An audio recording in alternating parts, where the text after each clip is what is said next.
All right.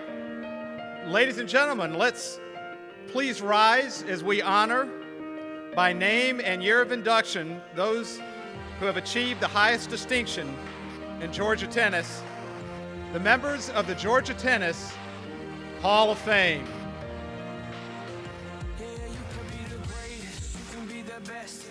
John Skogstad, 1985. Richard Howell, 1993. Walter Johnson, 1995. Joe Becknell, 1996. Wendy White Prowse, 1996. Horace Reed, 1997. Jerry Caldwell, 1999. Jerry Baskin, 2004. Alan Miller, 2004. Lee Sessions Jr., 2005. Jamie Kaplan, 2006. Kenny Thorne, 2006. Randy Stevens, 2007. Armistead Neely, 2008. Peter Howell, 2010. Danny Birchmore, 2011. Gordon Smith, 2012. Shannon McCarthy Gaudette, 2013. And Richard Bowers, 2015. And Hugh Thompson, 2016. Let's have a round of applause. All right, that was awesome. Good job. Well, my name is Cannon Carr.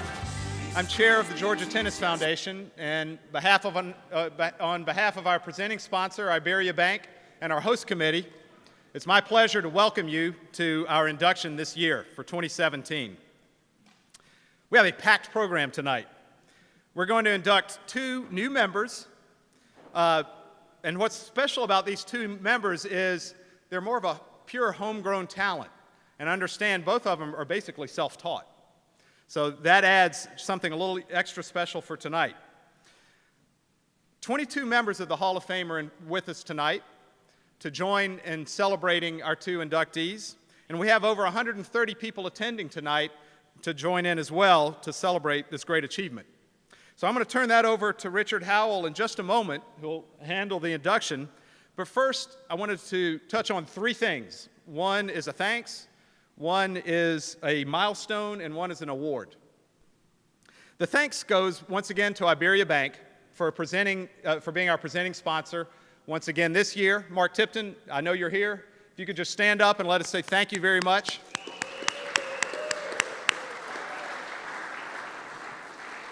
Iberia Bank has 8 locations in Atlanta, and it's just been such a great supporter of this event and all that Georgia Tennis Foundation does, so thank you.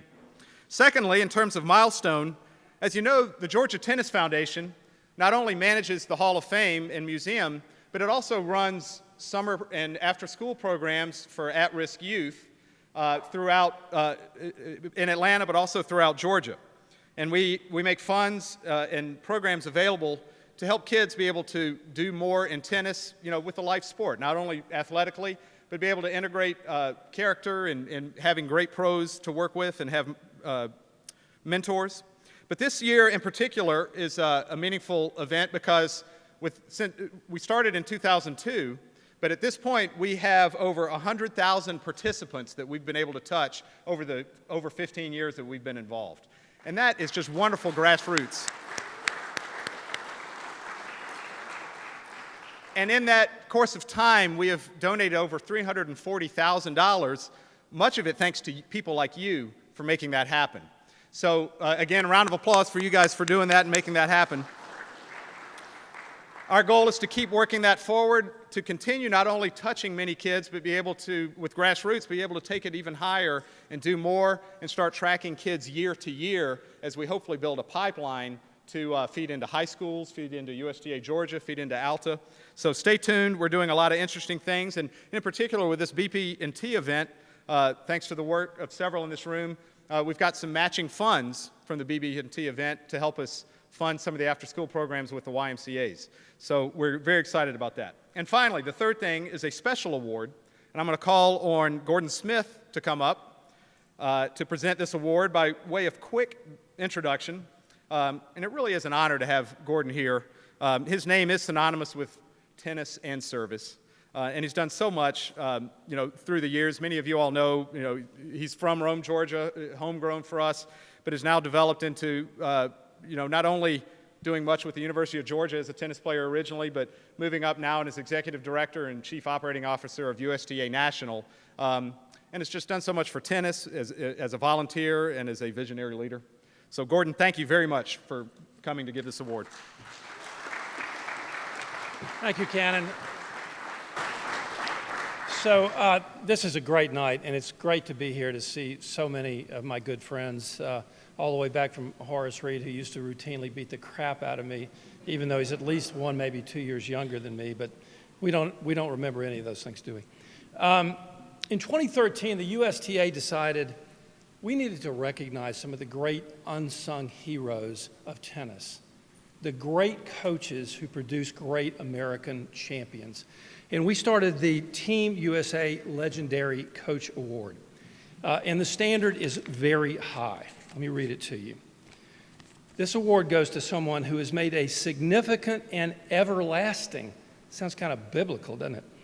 Significant and everlasting contribution to U.S. tennis in the development of players who have reached the highest competitive levels of the sport, to someone who has spent a lifetime dedicated and committed to developing tennis players both on and off the court, and someone who has respect of their professional peers. This year's winners are 3 people: Billie Jean King, Rick Macci, and the legendary Dan McGill. Billy and Rick got their awards at the USTA tournament at the Easter Bowl, but we thought it was appropriate to give Coach's Award here in his home state and in the presence of his son Ham and his daughter Molly and their families, and so here we are. Former winners of this award read like a who's who of coaching: Pancho Segura, Dennis Vandermeer, Nick Bollettieri, Jimmy Everett, our great coach at Stanford, Mr. Gould, and of course, our own Jerry Baskin. Where are you, Jerry? There he is.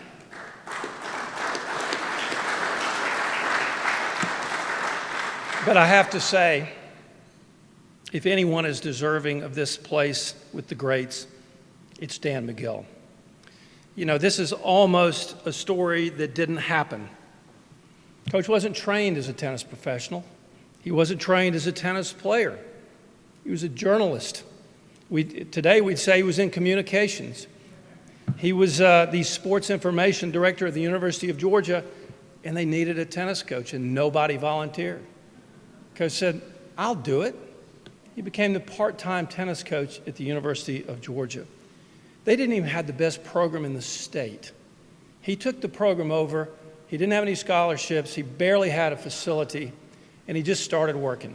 He said, I'm going to have the best program in the state. And over time, he began to have a winning record against what he would refer to, Ham, as you know, he only used 2 words when he referred to that school up the street: the enemy. And he began to do well against the enemy, and he said to himself, well, why can't we be the best team in the conference? So he said, you know what, let's do that. And he got some scholarships, and he worked a little harder. In 1970, he won his first SEC championship. He won 5 in a row after that, and 21 in all. And he said, well, you know, why can't we be the best team in the country? Never happened before. Those California schools and those Texas schools, they're better than we are, but no, not to coach. What did he do? He won 2 NCAA championships, 5 individual NCAA singles or doubles champions along the way. And also, by the way, he was still sports information director. And oh, by the way, he also created the model for the modern NCAA championships, which is now a great event, primarily because Dan McGill made it a great event in Athens, Georgia.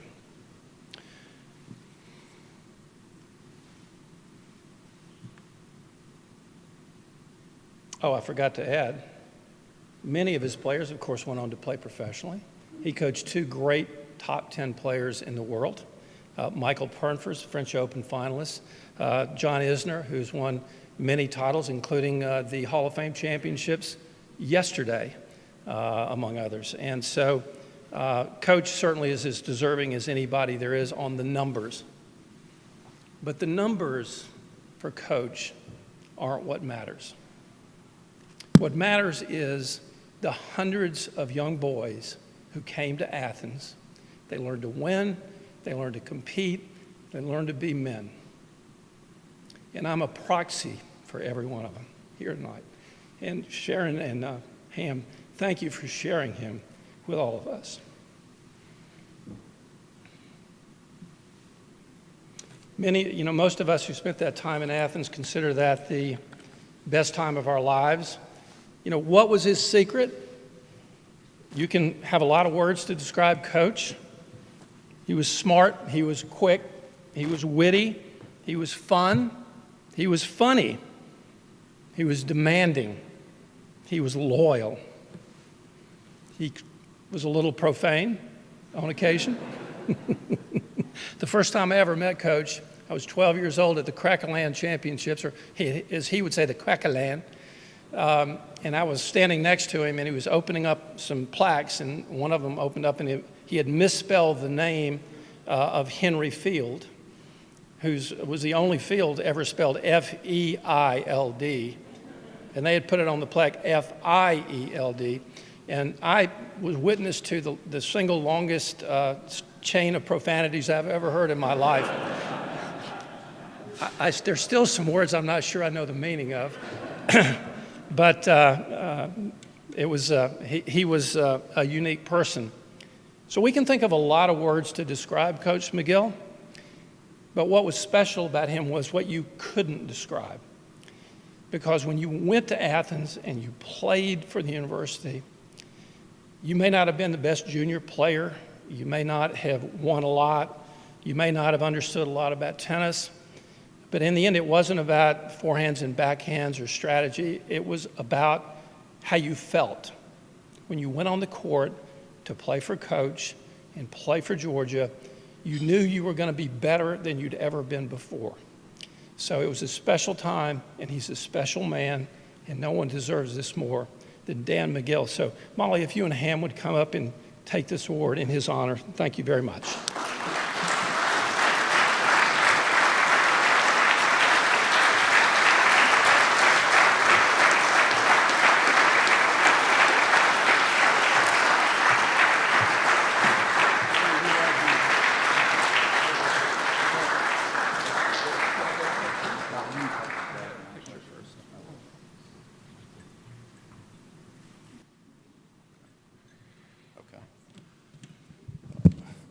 My dad's great love in life was tennis.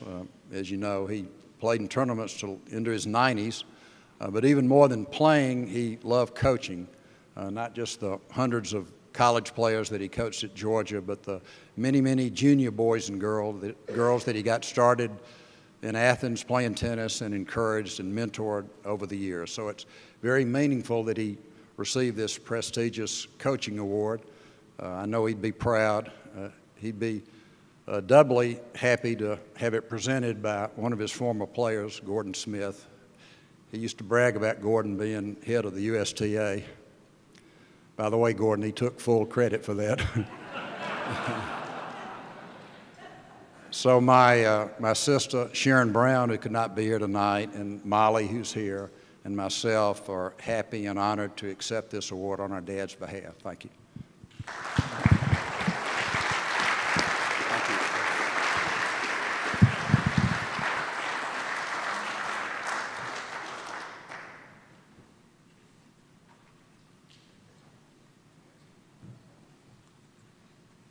Good evening. I just asked Cannon if he wanted to introduce me, and he declined.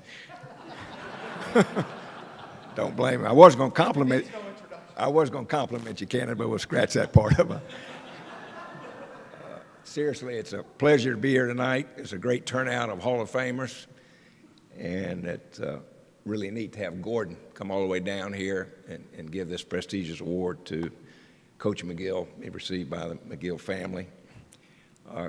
We have to be very proud of Gordon, you know, native Rome, Georgia star who has gone on to just do unbelievable things for the U.S. Open, expanding that tournament and the facilities, and now with this new National Tennis Center, it's going to be fabulous. Gordon has to be happy that we had a semifinalist in the men's this year at Wimbledon, finalist in the women's, and I think we won the 18 and under.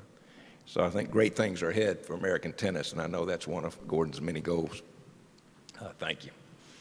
I would like to say a word or two about last year, one of last year's inductees, Branch Currington, who y'all may know passed away about a week ago at 91 years old. Branch was a legend in his own right and overcame segregation and ended up the pro at Washington Park, I think, for 28 years, and taught tennis to literally hundreds and hundreds of black folks of all walks of life, mentored them, had probably 50 go to college on scholarships, including our own Horace Reed, who was a mentor of his, a mentee of his, rather. Branch is probably a classic example that you should judge somebody by the content of the character rather than the color of their skin. Ironically, he learned his tennis at the Piedmont Driving Club in the segregated days under Welby Van Horn, who went on to be a great pro in Puerto Rico, and the late Jack Waters, also a member of our Hall of Fame. So I just want to mention that about Branch, and we're so thrilled that he was inducted in the Hall of Fame last year. He deserved it, and I think it meant a lot to him and his family. Let me spend a minute or two, if I could, on our Hall of Fame museum. I hope y'all have already seen it, but if not, I urge you to go out and spend some time in it. Ham's going to go out there now because there's going to be a video on him in it. But no, seriously, it's in Marietta. It's not a hard drive at all. I suggest that you go and spend an hour or two out there. It's very historic and very entertaining. It's named the Sessions Georgia Tennis Hall of Fame and Museum, named after our own Lee Sessions. And I would give a shout out to a few people who his efforts were just extraordinary in making it a reality. Eben Hardy, is Eben here? Eben, the past president of the Georgia Tennis Foundation, did an incredible job, together with Randy Stevens.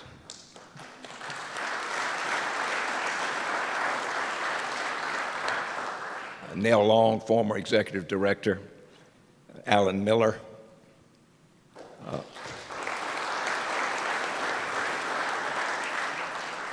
Richard Dick Bowers, and of course, Lee Sessions.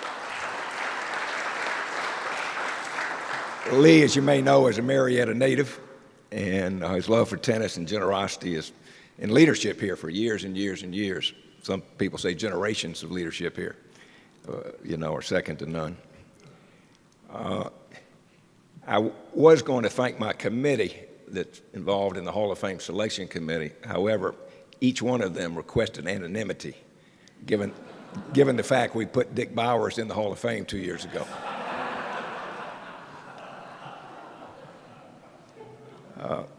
Seriously, it's a thrill to be here tonight. I can't help but say something about Dan McGill. I think his contributions to tennis, literally second to none in the country. What he did for tennis in Georgia, University of Georgia, collegiate tennis, was just fantastic. And I think it's safe for me to say, although I grew up a Georgia Tech fan and now I'm go where whoever hires me, but he's the greatest bulldog of them all. Without any further ado, let's get to the heart of our program, the induction of our two inductees of class of 2017, Larry Schnall and Ham McGill. Terrell, if we could cue up the video on Larry Schnall, please. Thank you. Sometimes in life, the best way to learn is through experience. From the first time he held a racket in Marietta to becoming a collegiate All-American, playing in ATP Tour events, then winning a world championship, Larry Schnall has proven that he is his own best teacher. Larry came from humble beginnings, and he really didn't have money to take lessons or anything like that. He was basically self-taught. There was not a lot of tennis in Austell, Georgia, but Larry was a young, natural athlete. He could have played any sport he wanted to play, and tennis seemed, I think everybody that knows Larry, tennis came quickly for Larry. Schnall's introduction to the game came at the age of 11. His first court was a local street in Marietta. He and his friends would play pickup games, but they would soon move to a local asphalt court with a chain-link net. I remember one day we went to watch Wimbledon, of course, middle of the summer in July, and we saw tennis, first time probably ever on TV. We hadn't thought much about tennis. And we said, you know, we're great ping pong players, we can be great tennis players. So I go downstairs in the basement, I look for tennis rackets, I find two. One was warped, and the other one had strings broken. We didn't know where any tennis courts were. So we went out and we found some about 4 miles from the house, a couple of asphalt courts. The net was a fence, a little bent because people would sit on it. And we started a tennis career right there, Lake Park Drive.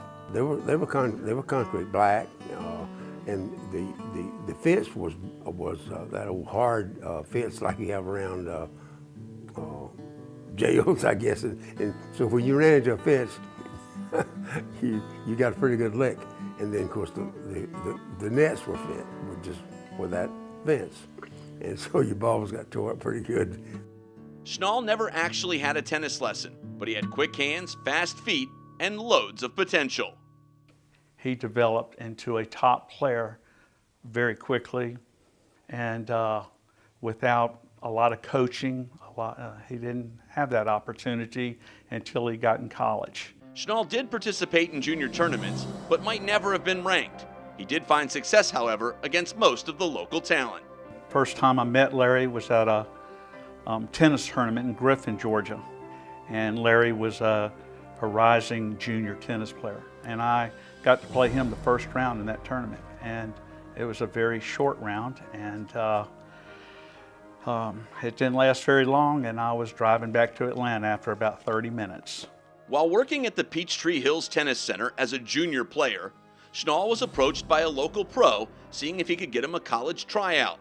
Schnall went on to beat West Georgia's #2 player, and now he was headed to Carrollton with a full scholarship. Ended up going to West Georgia on a scholarship and became an All-American from West Georgia. Pretty impressive. Larry will say that when he got in college, his sophomore year, the structure and the coaching, that's when he started rising to a top player. Larry Schnall would go on to win 8 conference titles at West Georgia. As a junior, he got a wild card into the Southern Intercollegiates in Athens. He finished second to Alabama's Jeff Robinson. He was a 3-time MVP and twice named West Georgia's All-Sports Athlete of the Year. He was inducted into the West Georgia Sports Hall of Fame in 1988. This game probably wasn't that developed when he first went, but maybe after 2 years, yeah, he was definitely could have probably been one of the best players that Georgia had ever had in doubles. But it was also very neat to be at a school that he was just the best player probably ever play out of there and do so well. Tennis was booming in the 1970s, and after college, Schnall began working at the Marietta Country Club as the head professional. With his humor and love of the game, he became a very popular instructor. He understands the game very well, and he relays that to people, but he does it in a fun way that makes them want to come back. He does that with adults and kids. And again, when he's giving adults lessons, you're out there and he's laughing all the time, cracking jokes, keeping it fun. And the same way with the kids, he brings a lot of high energy. Even today at 60, you can just see that he's got a passion for the game and a passion to teach it and share it with others. And it just makes him so special to the game of tennis. While teaching others, Larry Schnall never stopped playing. He became a fixture at #1 for many Alta teams and won almost every local doubles tournament of note, including the Georgia State Open, the Georgia Hardcourts, the Atlanta City Open, and the Atlanta Senior Invitational. He dominated at doubles with over 30 different partners, including the USTA Senior National titles in the 30 and over division with Dan Cassidy, the 40 division with Horace Reed, and the 55 division with Tom Smith. Schnall won the ITF World Championship in the 45 division back in 2002 with Sal Castillo. Yeah, Larry had a lot of rivalries around the South and Georgia because he was typically the guy that was always the better doubles player. So everybody was kind of competing or shooting at somebody to kind of rate themselves against them. But so playing against Larry, if you did well, you could always kind of benchmark your game a little bit about how well you were doing. One of Larry's biggest moments was making it as far as the ATP Tour. In 1997, at the age of 41, at the AT&T Challenge, he and Ryan Blake took on a pair of former #1 doubles players, Alex O'Brien and Byron Black. They were seeded #1 and they were in their prime. The local wildcard team of Schnall and Blake held their own, but lost a heartbreaker in straight sets, 6-4, 6-4. We've been playing well, and Larry, who's at 45 years old, he's still dominating against younger guys off the circuit, and he never did play the ATP tournament. He held his own by all means, but was even better. And we complimented each other, and I think that was a great thing for us, and we loved doing it. That day, we had our chances, but the other team was too tough. But it was fun to have a 45-year-old guy go out there and open up eyes for guys that are world ranked. It was not Schnall's first appearance at the Challenge.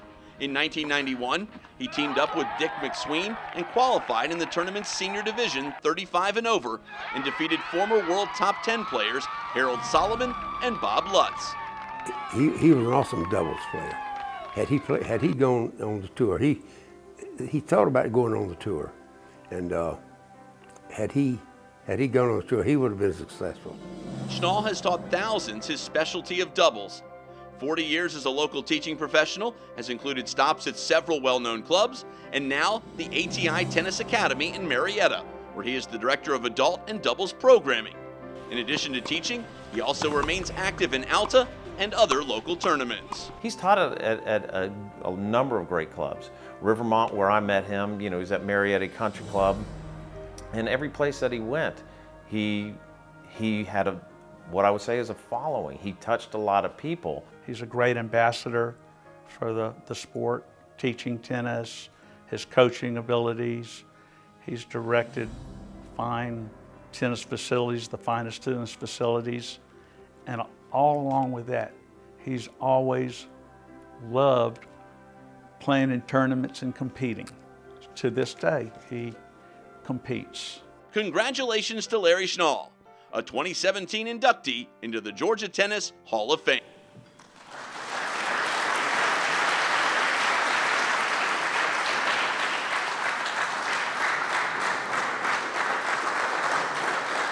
Please welcome Larry Schnall.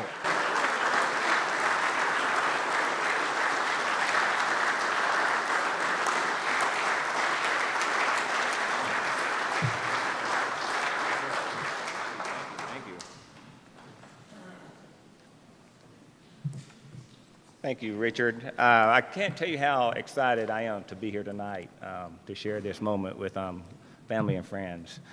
Just like the video said, this journey began in the basement of Mitchell and Art Brandon's on a ping pong table. Then from there it moved on to the courts in front of his house, and then moved on to Lake Court, which was complete asphalt.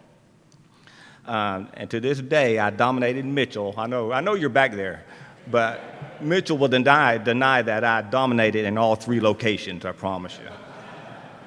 And to this day, I give myself a little credit on Mitchell seeking a different career path. I convinced him early on that tennis as a living was not in his future. So Mitchell decided to do some real estate thing. So hope that worked out for you. At Lake Court, I met a couple of hackers over there. Yes, Lynn Wood, my father-in-law, and James Locklear.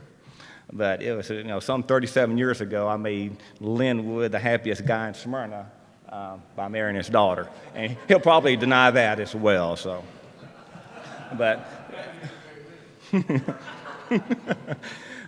Mitchell, to this day, say they have taught me everything I know about tennis. And I have to agree on one thing. They taught me how to lose.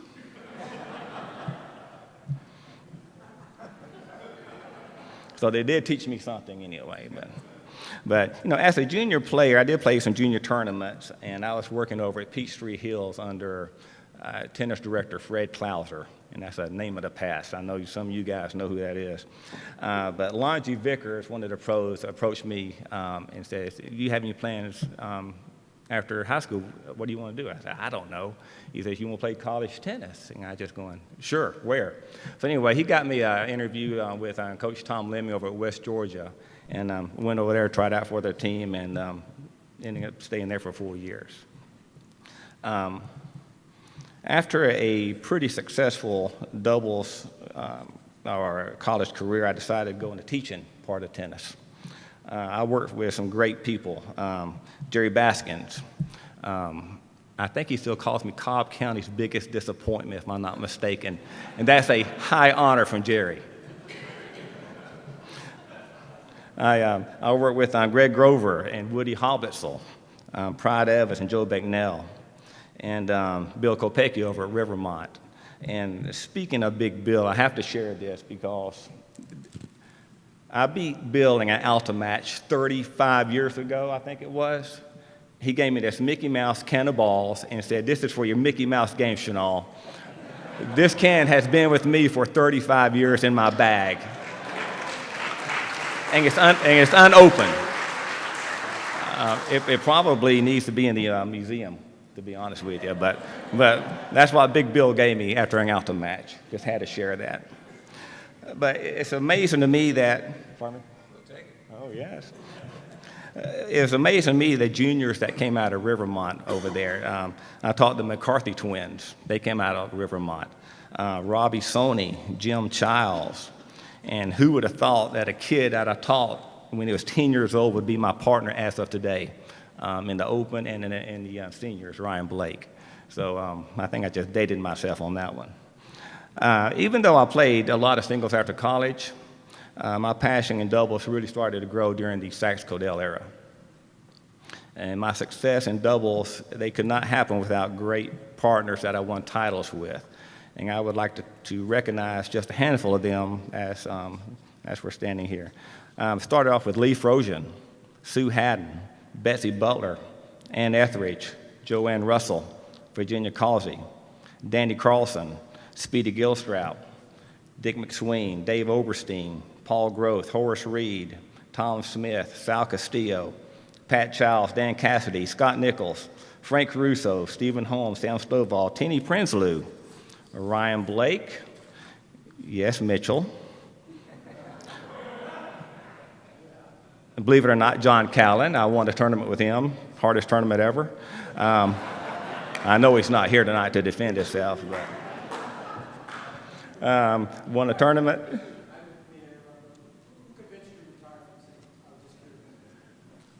I don't know. No, we're good. We're good. Yeah. Sir, security.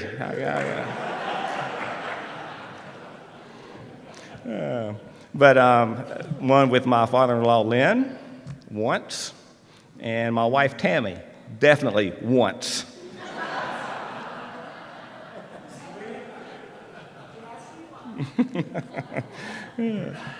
Yeah, and I do want to take this time to mention, I did have the honor of playing against and with the late George Amaya, Mark Avedikian, Jerry Kirk, and Peter Doohan, who we just lost this past weekend. So that was an honor to play with those guys.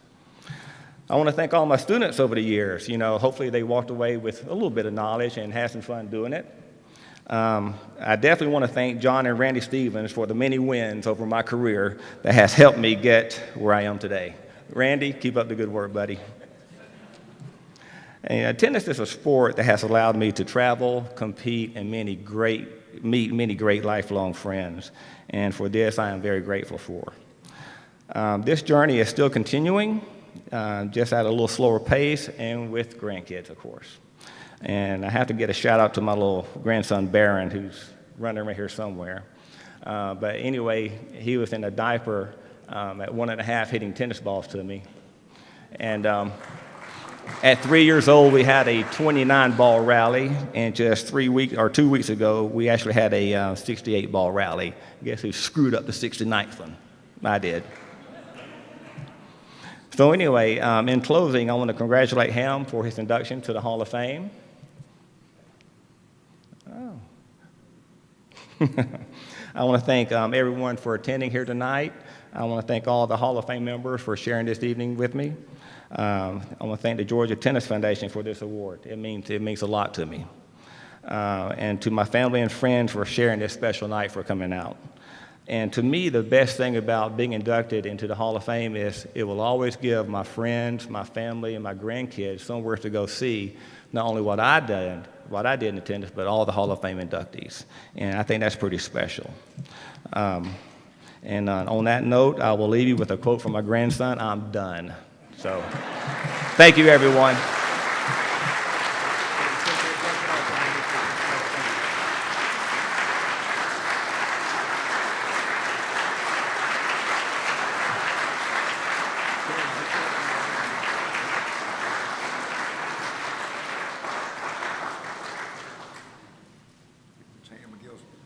No, it's Sam. I think we're good. I think we're good. Thank you. That's great. Appreciate it, buddy. Thanks. Congratulations. Great job. Thank you, sir.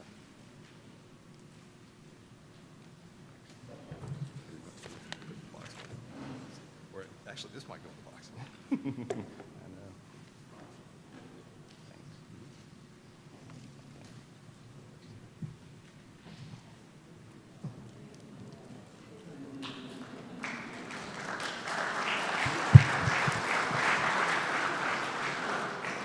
know. This can of tennis balls is definitely going to the museum. It gives me a chance to remind y'all it's open 5 days a week, free admission. No. I also want to mention a special thanks to Salon Kunian, who's done such a fabulous job in producing this event. Give her a round of applause.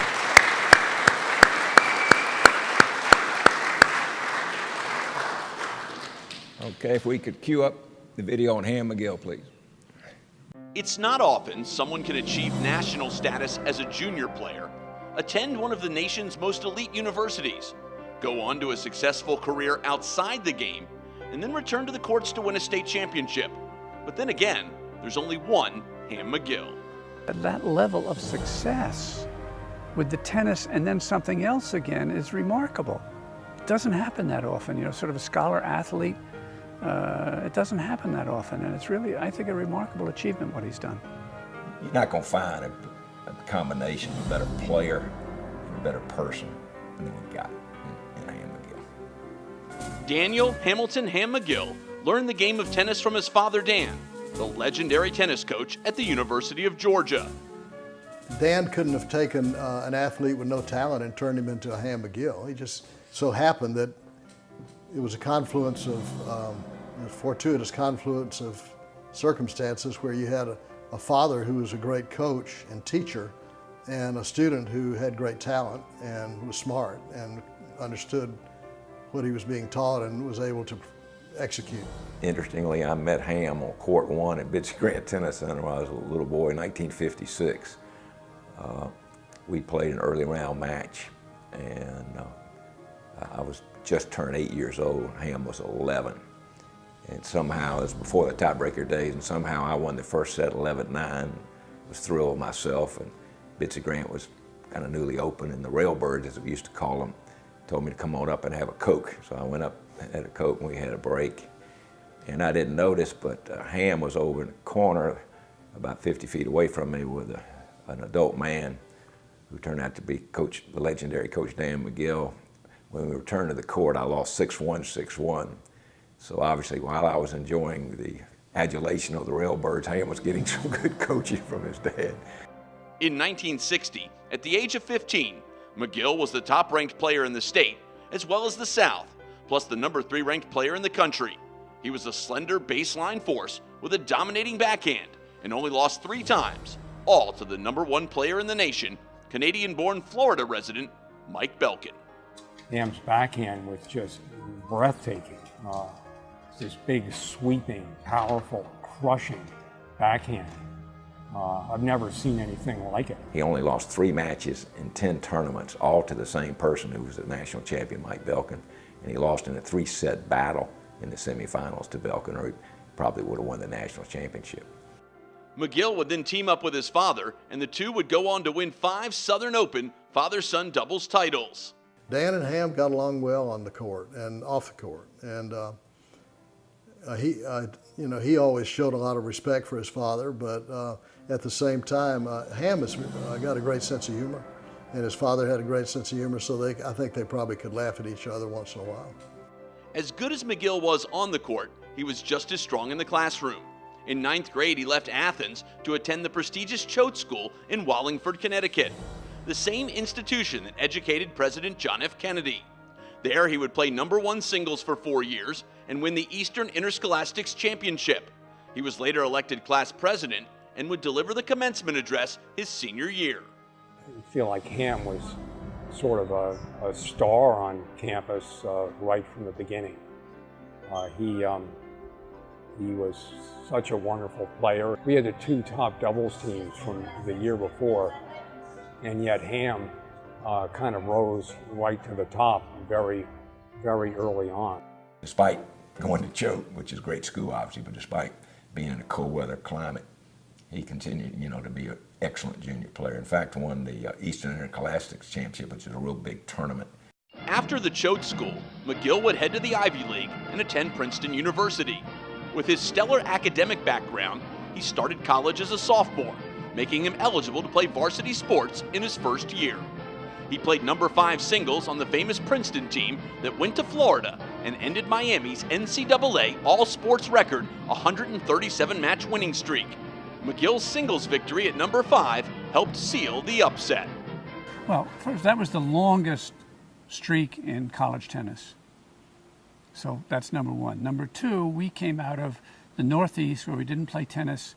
I bet I played tennis 5 times all winter, maybe 10 all winter, and not in the sun. And then we go down there and beat these guys who've been practicing in the sun all spring, all winter.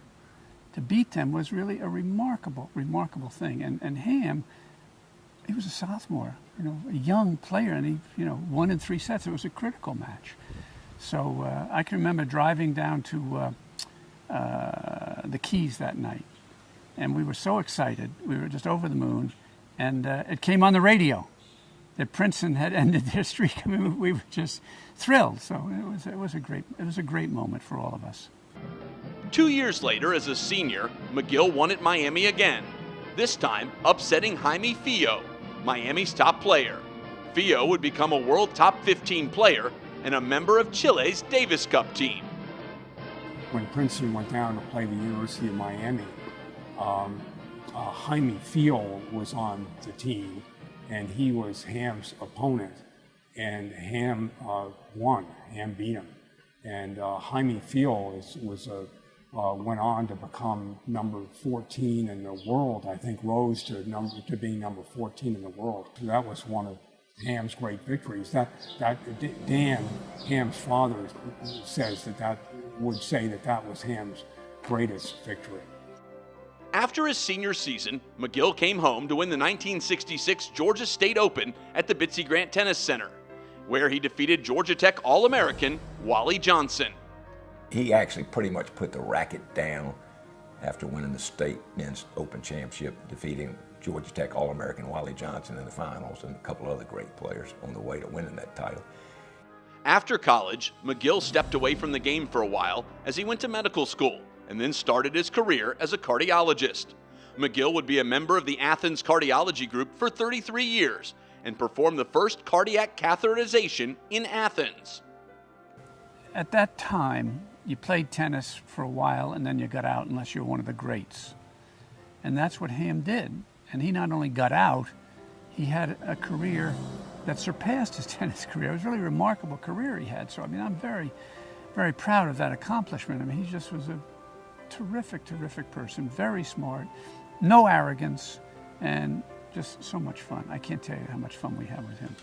Ham kind of knew exactly what he was doing all the time.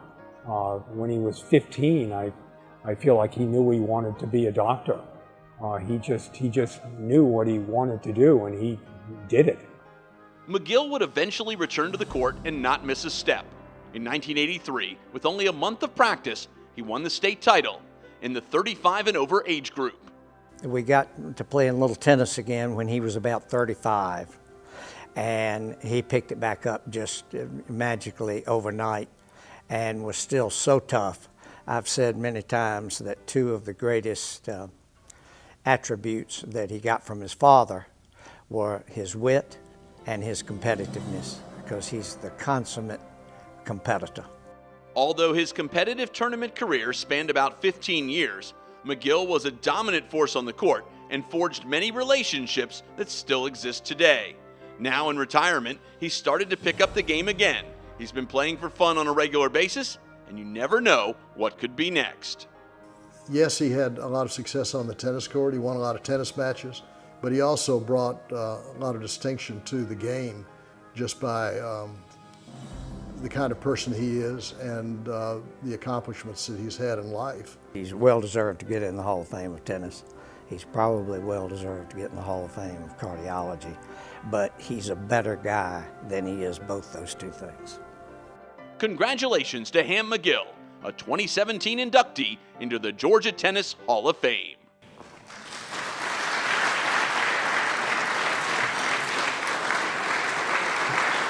Welcome, Ham McGill.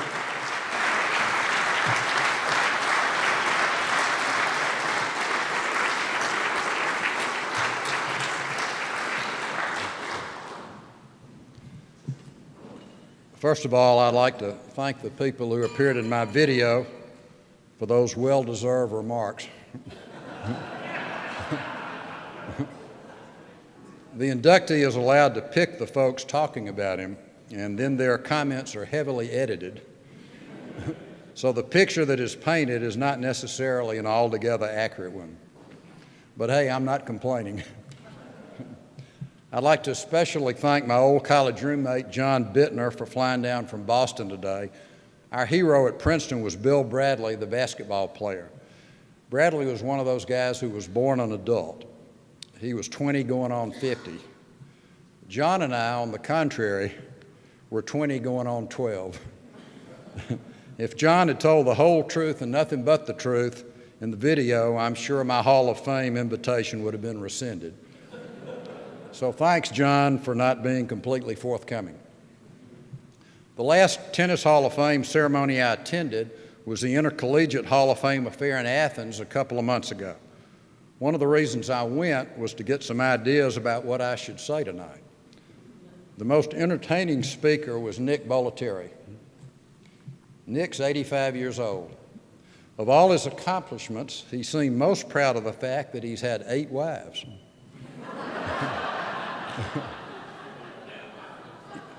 Yes, 8. But it was hard for me to relate to that, as I've only had one wife, Brenda, who's here tonight. I decided, though, that convincing one person to stay married to me for 47 years might be as great an achievement as Bollettieri's.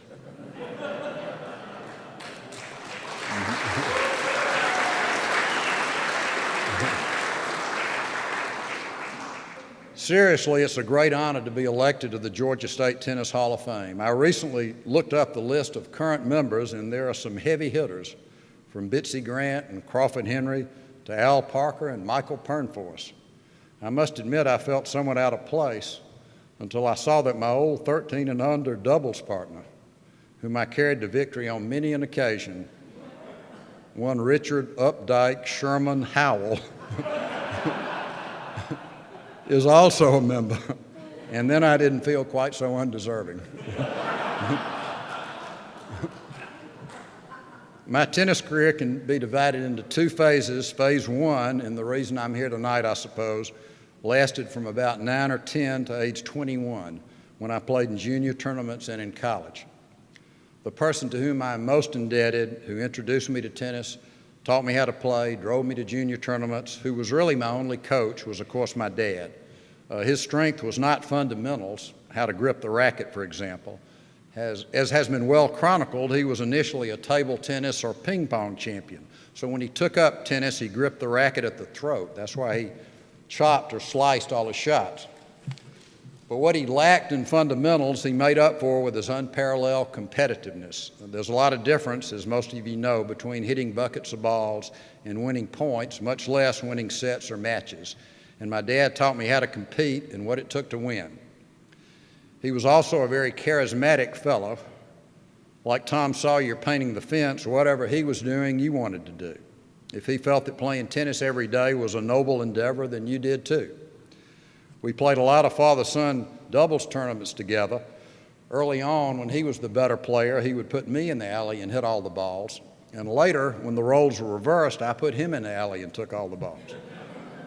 Because let me make one thing clear. The goal was not to shore up any father-son bonding or to find out how the other father-son team was doing, to see how their day was going. There was only one goal, and that was to win. But I soon found out that if we won, it was because he played great, and if we lost, it was because I stunk.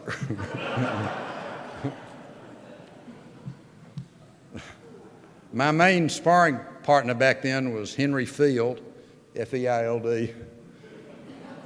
Henry was 5 feet 7 inches tall, weighed 130 pounds, and had glasses 1 inch thick. But his right arm was twice the diameter of his left due to hitting so many balls. And he never missed, never got tired, and could run all day.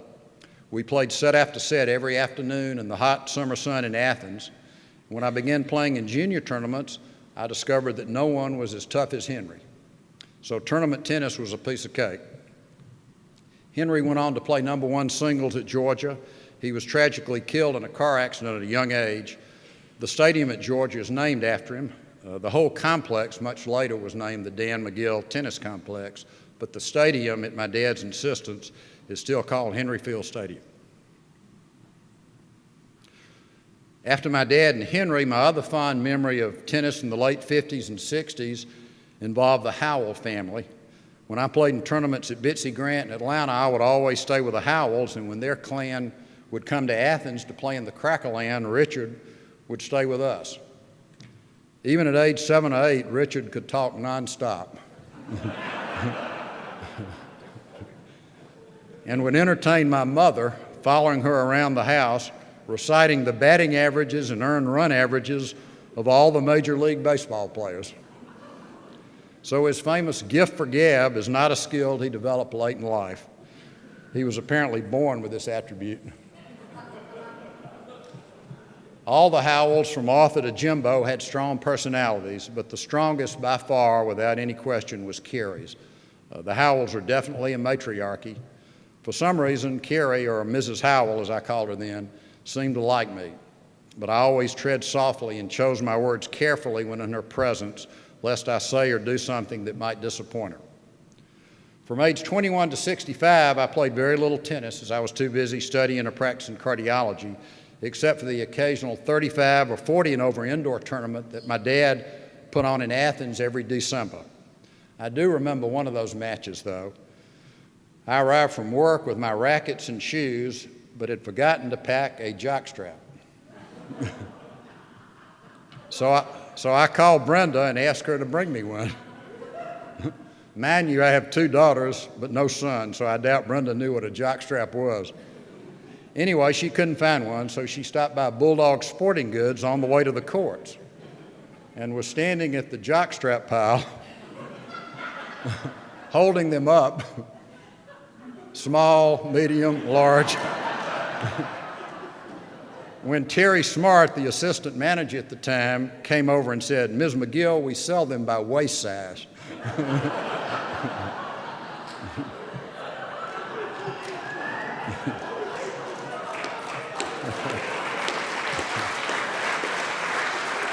True story. Phase 2 of my tennis career began when I retired 7 years ago at age 65. I play recreational tennis now, no tournaments. Joe Frierson gets most of the credit for dragging me back on the courts. Some of the other guys I play with came over from Athens and are here tonight, and they're wondering why the hell I'm in the Hall of Fame as they whip up on me on a regular basis. But I'm so glad I did start playing tennis again for many reasons. It has made me reflect and realized something that I had forgotten or subconsciously suppressed, and that is how much tennis shaped my personality and prepared me for later life. I mentioned earlier that my dad taught me how to compete and how to win, but you don't always win in tennis. You lose a lot too. And losing and how you respond to losing toughens you and molds you in ways that winning does not. Rudyard Kipling, of course, wrote a poem about it, if you can meet with triumph and disaster and treat those two impostors just the same.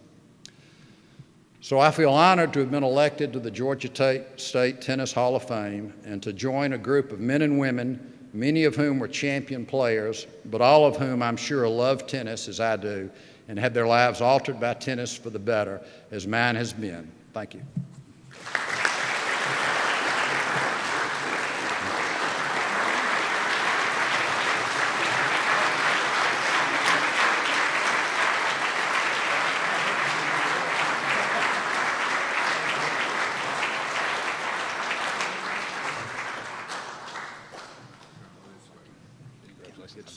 There you go.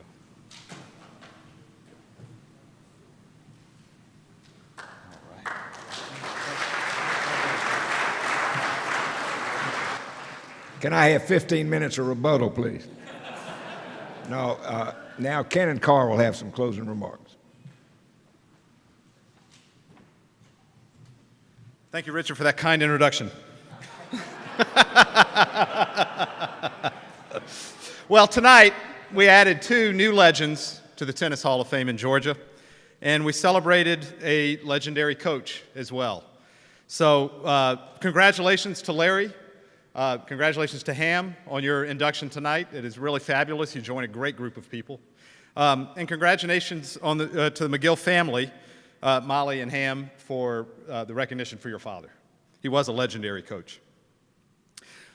With that, we will wrap up. I want to make sure, Salon, do we have any transportation announcements or anything? Or? Usually we just take a nice stroll over to the matches, but we do have a few cars that can help out. Oh, okay. Well, I can relay that. So remember, we've got tennis at the North Suite. We can meet out front. Someone will walk us over if you want to be escorted, or you can mingle here if you'd like. We still have food. We still have some drink. It's always great to visit and catch up and then walk on your own. If you do want transportation, we do have 2 cars that can shuttle back and forth as well. So if you do want transportation, just meet up front.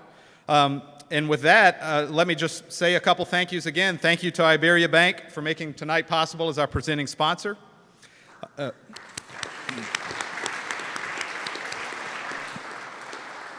Thank you to Richard Howell for his leadership in the selection process. He always does a great job. And I will say the anonymous committee as well does a fabulous job. Thank you to Salon, who once again has put on just a great event behind the scenes, and we thank you very much for that.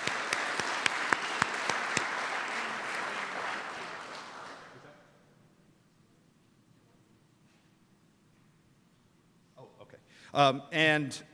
Before I say thank you to all of you, let me also say the families, please stay behind and we will take a few more pictures. But with that, thanks to each of you as well for coming tonight and make this possible. And we will see you out front and see you on the courts.